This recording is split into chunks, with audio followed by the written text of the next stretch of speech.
नमस्कार मित्रांनो. तर या व्हिडिओमध्ये आपण बघणार आहोत फुलपाखरू या तिसऱ्या पाठातील प्रश्नांची उत्तरे. तर पहिला प्रश्न आहे की कनिष्काने आपल्या आजोळी केव्हा राहायला जायची? तर मे महिन्याच्या सुट्टीत कनिष्का आपल्या आजोळी राहायला जायची.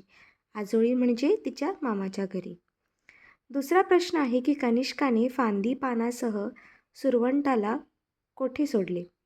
तर उत्तर आहे कनिष्काने फांदी पानासह सुरवंटाला बाटलीत सोडले.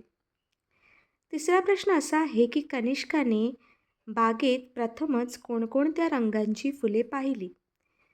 उत्तर आहे कनिष्काने बागेत लाल, जांभळ्या, पिवळ्या, केशरी, पांढऱ्या अशा विविध रंगांच्या जास्वंदांची फुले पाहिली. चौथा प्रश्न असा आहे की आजोळी आल्यावर कनिष्काने परसात काय काय पाहिले?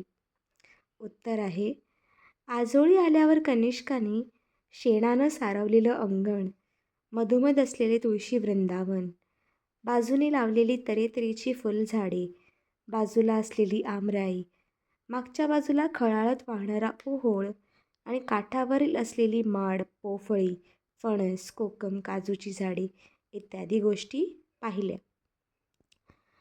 पाचवा प्रश्न असा आहे की कनिष्का बागेत कोणती फुले पाहून आनंदित झाली? तर नाना प्रकारच्या रंगांनी सुशोभित झालेल्या बागेतील फुलांना पाहून कनिष्का आनंदित झाली.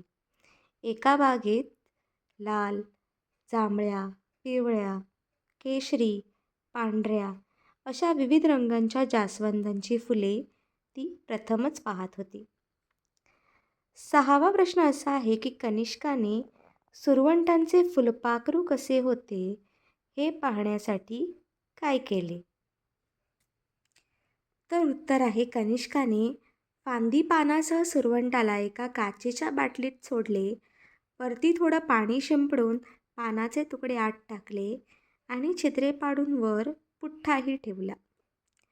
सातवा प्रश्न आहे की सुरवंटांचे फुलपाखरात रूपांतर कसे झाले?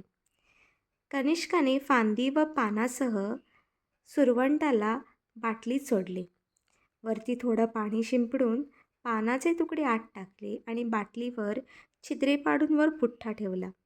काही दिवसांनी सुरवंट कोश करून राहिला.